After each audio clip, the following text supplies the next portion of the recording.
Hey guys, welcome to this week's video. I'm excited because the Datto is nearing completion, right? So you can see here, I've made an absolute mess.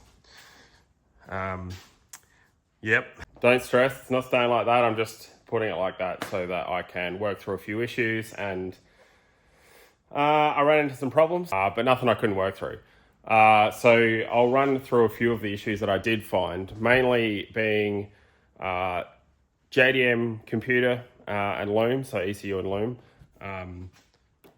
Turns out it was also an auto ECU. So, but the main problems that I ran into, right, were wiring color. So most of the pin out positions were the same, but some of the wiring, I'm guessing because it's S14 non-turbo. There was some red wires that should have been red, that were white, and there was a couple that were like supposed to be blue with a trace and they weren't. And there was one that was supposed to be black and yellow and it was black and like purple or pink or something. But I'm going to run through them in this video, and it's pretty easy. Like, I've done SRs into things before, Corollas and such. So yeah, they're pretty straightforward. A lot of the stuff in the loom isn't needed. I'm not going to strip this loom out just yet though. Like all of this here, that is like body loom stuff for like S14 in this case. But yeah, a lot of this as well, same thing. Like this is kind of the body connector plug that plugs in underneath the dash on an S14. And yeah, like there was 4 wires out of that I used. This brown plug, that's the main one where the power comes into the loom, into the engine loom. So that plug is definitely important. So obviously the main idea was with this whole setup is I want to keep this engine bay nice and clean. First issue, like where am I going to put the relays and stuff? So I did decide on putting relays here. I was originally going to mount them like in this section, put a blanking plate there, and yeah, mount some on the end. And I thought, you know what, like if you're looking at the engine bay, you're going to be looking at it from here. I didn't really want relays sitting there, so I did decide on putting them there. There is method behind my madness though, because I'm going to put a cover over that too, so you won't be able to see them. This video, I'm also going to make an intake pipe here so we can put a pod filter and airflow meter, because yeah, obviously airflow meter, not supposed to be sitting there. But yeah, I'll just skip to the exciting bit, right? Have a look at this. Listen. Fuel pump.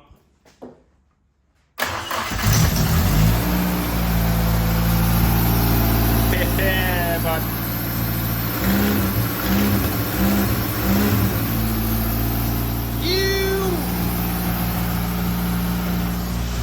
All right. I'm trying to contain my excitement here. Let's not get too carried away. There's no water in it. I still haven't finished welding out the headers. I need to wait on a little fitting for the headers before I get too far. Basically, I need to pull the headers off and weld them obviously, but I need a little O2 bung for it. So I gotta wait for that to get here before I pull them off. So I figured I'm gonna get it running first. So next week we can drive it. So make sure you tune into next week's video, because I reckon we'll be going for a fang in this bad boy. So it wasn't without its problems though.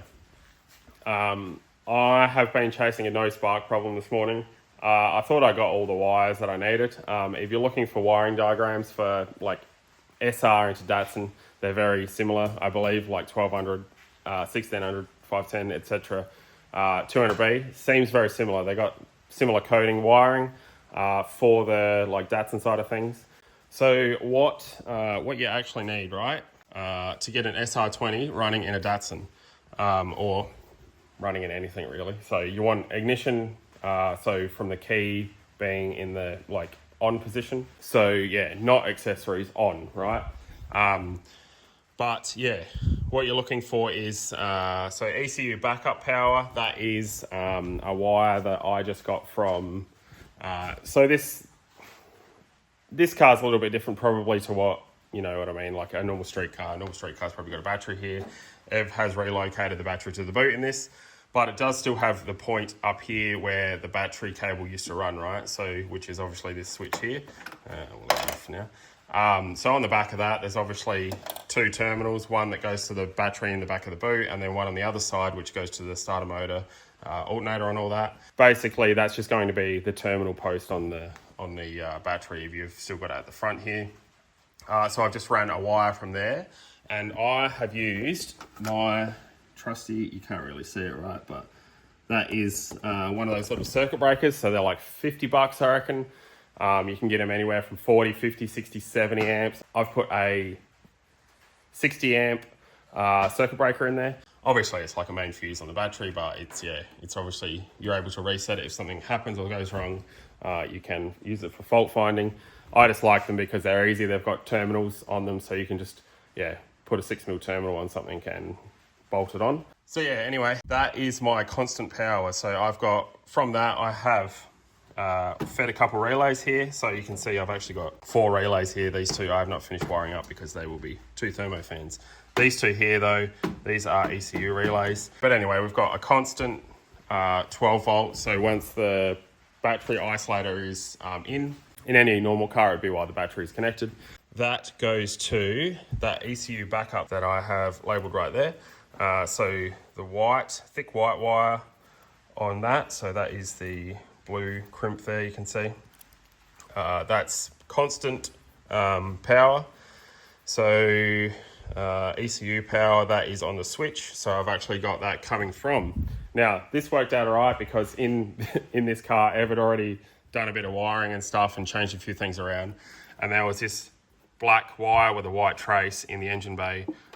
This was actually, so like when the key is in the on position, this was powered. And it was even labelled. So Ev, obviously, when he was doing something in here before, with the old motor in the car, he actually put a label on there, so I didn't even have to trace that one back or anything. So I just used that wire.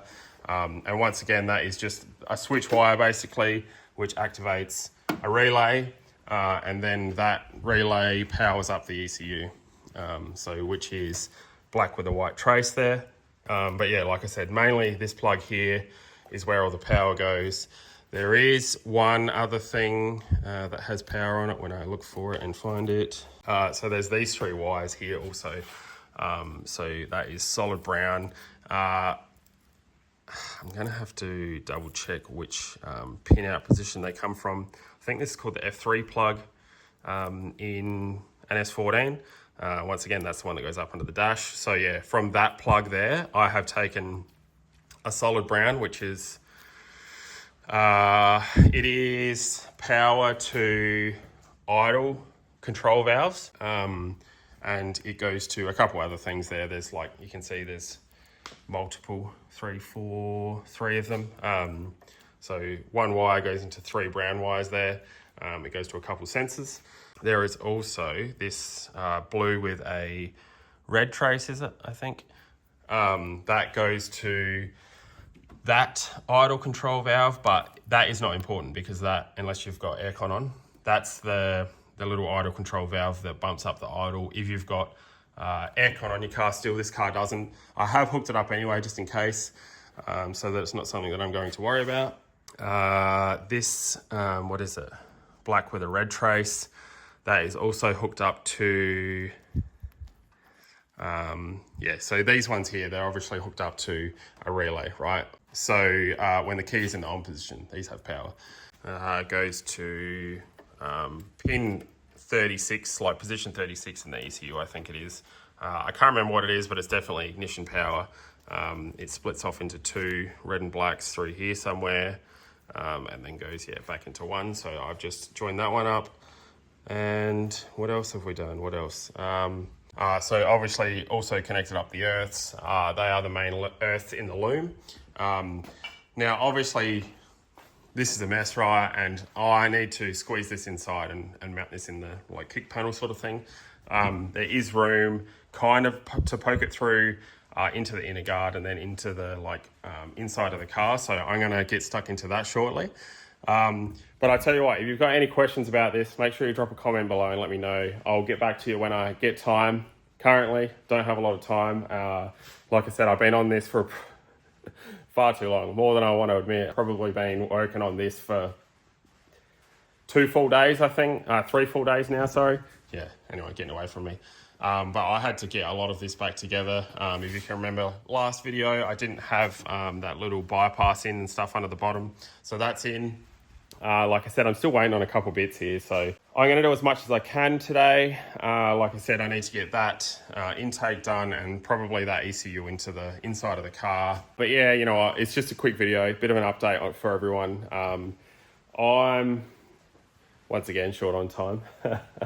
Yeah, like I've just been jamming on this thing, so headphones in and getting it done. But yeah, I'm still going to hook up the tacho. I'm going to run the standard tacho on the dash.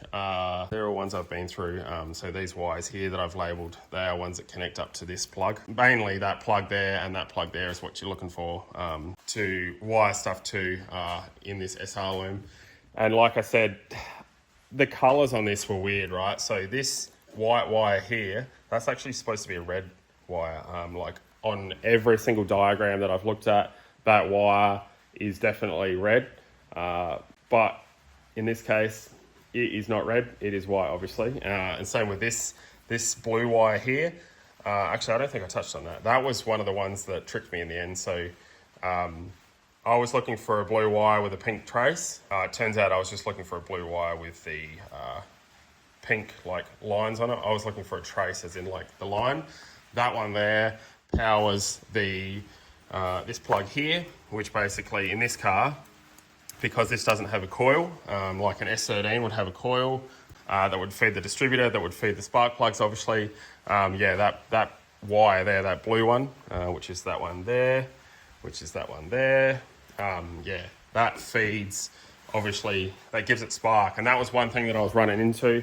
I was cranking it over and like it obviously had compression and everything, and I haven't welded out the headers, like I said, so it sounded a bit off to me. I thought I'll just double check the timing, and while I pulled the distributor out to have a look at it, I was turning it because obviously I got it to top dead, pulled that out, and you can spin that distributor while it's out and it'll fire the injectors, so I could hear all the injectors firing. And I stuck a spark plug in the spark plug leads and it was not firing. So like spark plug in one of the leads and hold it near an earth on the car, and yeah, it was definitely not firing. Yeah, like I said, I've seen two different drawings for this.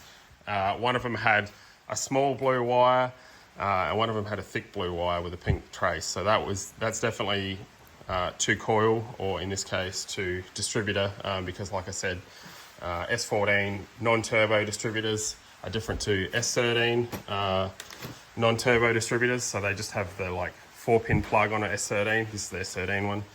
Whereas you can see there's like a 6-pin plug plus a 2-pin plug on the S14 and S15, I think. I think they're all the same. Whole lot of dribble for me today. Like I said, I'm very, very excited that this thing's running, because next week we go and drive it. And yeah, I just got a lot of cleaning up to do, obviously. This, yeah, engine bay needs to look a whole lot better than this next week. The whole exhaust is coming off, so I can, yeah, finish that. That won't be today, obviously, but I think I'll get these fans mounted up in a minute.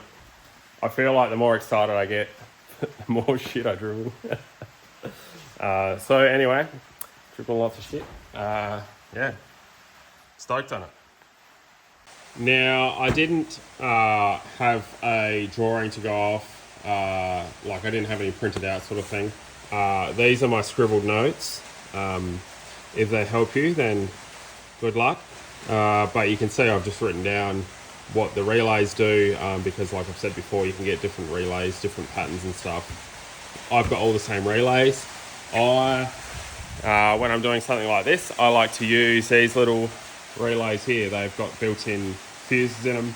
A little bit more expensive, but a whole lot less work if depends where you want your fuse and stuff, but yeah, a whole lot less stuffing around with having a fuse block as well as that. Obviously you have to keep a few of them on hand as spares, but it is what it is. So yeah, relays, what they do, as you can see here, there is a few negatively switched relays. So the fuel pump one, I'll go over that in a sec. That's mounted in the boot in this car. and then a couple that go to the ECU basically. So yeah, you can see I've tried to, like, wherever there's a dot on this, I have put there comes from brown plug under dash. Wherever there is a star, scribble, comes from white F3 plug under dash. Because yeah, like I said, there's a couple that are confusing. The main one that got me was this one here. So the ECU backup power, every single diagram and drawing that I looked at said it was red, basically. Thick red wire, and there is no thick red wire in this loom. But as it turned out, it was, yeah, that white one there. But yeah, so hopefully that helps you. Like I've put here where the numbers are, these are where they come from the ECU. Like you can see here, this one goes to the ECU and to the loom, which is, I think it's that one. Nope, not that one. Was it black with a white trace? So that one there. You can see it splits off into like 4 or 5 of them. And yeah, some go into the loom and some go to the ECU. So yeah, a little bit confusing. Not too bad overall. Like, definitely some of the easier wiring that I've played around with on the little SRs. But like I said, I've done it before too, so it is not that bad. So yeah, I've got once again, same relay base. I haven't cleaned up any of this wiring, obviously. The yellow wire is from the ECU, which is the earth. So once again, it has 2 positives going to it. The blue wire that comes out of there goes to the fuel pump. The fuel pump is earthed down underneath. I'll have a look under the car in a sec, just to show you what I did with the fuel pump. But yeah, that's the earth. So what it actually is the signal from the ECU to turn it on. You can obviously, fuel pump stuff, you can have it on a switch and stuff. It's a bit dodgy though, to be honest. Ideally, you would run it all through, through the ECU in this case, especially with a car like this. Ev's going to be driving this to Cars and Coffee on the weekend and, you know, taking his family out. So this needs to be like as factory, basically. Sorry about the noise. Hopefully that rain's not too bad. Okay, fuel pump. Let's see if we can see it. Let's put that up in there. I've got to clean a couple of these things up moving forwards, but you can see obviously I've tucked the fuel pump up in above the diff. Diff's not going to move because it's IRS, so I've mounted it with a couple of the Raceworks like fuel pump mounts. This one's got an extra bit of rubber in it, so you can swap out a fuel filter. As you can see here, it's got AN fittings with a union on it, and then AN fittings each end. So obviously fuel filter here. I did discuss it possibly last video. Usually the fuel filter is up in the engine bay, but just trying to clean it up a bit and make it look a lot nicer. So yeah, fuel pump, single fuel pump, single inline fuel filter there, and from here, basically that's the standard fuel line that comes out from the fuel tank. I didn't want to drain the fuel tank because it's still full, so I just clamped it and unplugged it, and then added a little bit on to the end. And then the other one, I've used the standard hard line goes to the return line back into the top of the tank. Now, I didn't touch on it just then, but because this car only had a single return, or a single feed, sorry, I should say, and it had a vent. So what I have done is, this is the vent that Ev had on there to start with. I've left that vent as it was. I've taken out the sender, like the bit with the float on it that goes to the dash, drilled a hole in it, and I've put a little Dash 4 Raceworks bulkhead fitting in it. So yeah, basically the fuel obviously returned back in through where the sender is on the top, because like I said, I didn't want to take the fuel tank out. There is obviously the option of taking the fuel tank out. You could put that same fitting into the fuel tank, or you could weld a fitting on, or I didn't want to have to do any of that. In this case, like I said, it's not going to have a lot of fuel coming back from the engine, so I think that would be good enough. So but yeah, and then I just ran one more like main rubber Dash 5 fuel hose down underneath here. Will that stay in there? Possibly not. I think we might put a maybe a hard line in there at some stage. Basically, yeah, like I said, originally when I started this build, I was going to put a bit of a surge tank in it and stuff, but taking into account where the fuel tank is, which is literally directly above here, there's a lot of head pressure there to feed the 044, so I'm not concerned about it running out of fuel or anything. Once again, that fuel pump, hand me down from the Corolla, so the Corolla is giving. It's a very friendly car, you know. So this is our little bulkhead fitting I was talking about. You can see the sender's just there. That's the standard sender bit that goes to the dash, and then I've just run that fuel hose down and underneath there. But yeah, so bulkhead tucked all the way up in there. All right, well, I hope you've hope you've learned something, because I have. Don't always trust the Nissan wiring diagrams and stuff. But yeah, like I said, I've got a whole heap of work to do, cleaning this up, getting this road ready, basically. I've still got some things I need to finish off and clean up and whatnot. So I am probably going to wrap this up here, just because I need to dive into this and knock it out. But yeah, thanks for watching, legends. Don't forget to hit the subscribe button if you're not already subscribed. Hit the like button if you like the video. Like I said, it was just me talking a lot this video, but I just had to knuckle down and get a whole heap done so that I can get this bad boy on the road next week. Don't forget, tune in next week to hopefully see me taking this for a spin, or maybe me and Ev taking this for a spin. We'll see how it pans out. Cheers, legends. Thanks for watching.